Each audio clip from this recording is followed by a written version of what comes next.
Petrel's hybrid drone drops armed FPVs during test at Fort Polk. A startup's drone just deployed armed FPVs from the air during a live-fire exercise of the 101st Airborne Division at Fort Polk.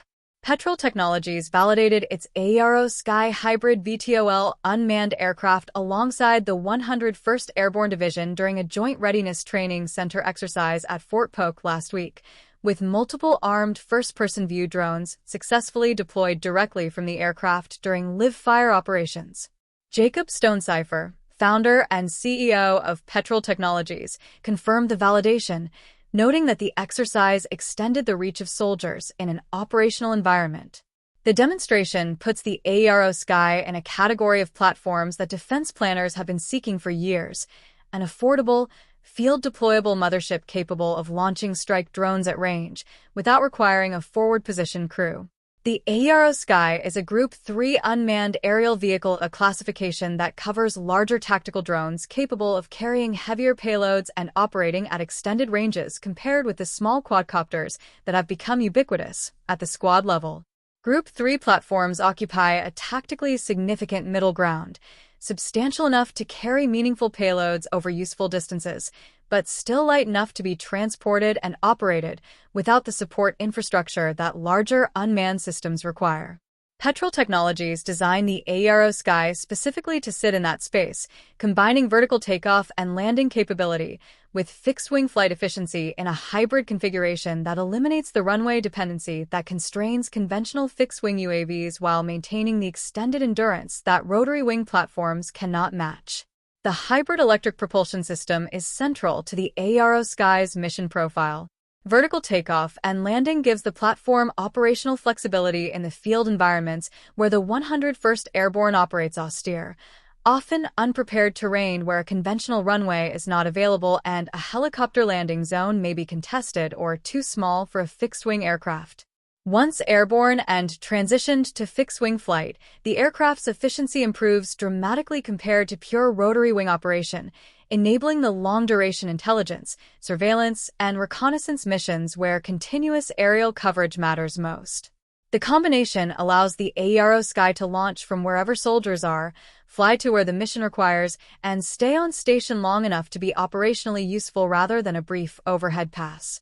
The mothership role validated at Fort Polk is the capability that makes the AERO Sky's JRTC appearance strategically significant. Launching armed FPVs from an airborne platform extends the reach of those strike drones beyond their own range. The AERO Sky carries them to the target area, releases them, and the FPVs fly the final attack leg. For ground forces whose FPV operators can only strike targets within radio control range from a static or slowly moving position, a mothership that can deliver the drones to the vicinity of a target kilometers away before release fundamentally changes the tactical geometry. The soldiers directing the strike don't have to be anywhere near the target. Neither does the mothership once the FPVs are away. Petrel Technologies describes the AERO Sky's mission set in 3 modes that reflect the platform's design versatility. In the ISR role, it provides high-endurance aerial intelligence for missions where uptime and reliability matter most, persistent overhead coverage of an area of interest for the duration of an operation rather than a single pass. In the logistics role, it functions as what the company calls an aerial pickup truck, reducing risk and extending reach by delivering supplies or equipment to forward positions without exposing a crew to the threat environment. In the strike role, it delivers lethal effects at range, the capability demonstrated at Fort Polk through the armed FPV deployment. A single platform that covers all 3 of those mission sets, assembled in minutes, with modular payload compatibility and onboard autonomy, represents a force multiplication capability at a price point designed to scale. That pricing philosophy, built for mass, priced to scale, in Stonecipher's formulation reflects a lesson that the war in Ukraine has driven home with particular force. Expensive, exquisite platforms are difficult to replace when lost and impossible to field in the quantities that drone warfare's attrition rates demand. A platform that is affordable enough to procure in large numbers, capable enough to perform meaningful tactical missions, and simple enough to be assembled and operated at the unit level addresses the quantity problem that has constrained Western drone programs relative to the scale of employment now considered necessary for peer conflict. The 101st Airborne Division's involvement in the JRTC validation is not incidental. The 101st is one of the Army's premier light infantry formations, designed for rapid deployment into austere environments where air assault operations replace the road mobility that heavier units depend on. For a division that inserts by helicopter and operates without the vehicle-mounted logistics tail of mechanized units, the AERO Sky's combination of vertical launch, extended endurance, logistics delivery, and mothership strike capability addresses multiple requirements simultaneously.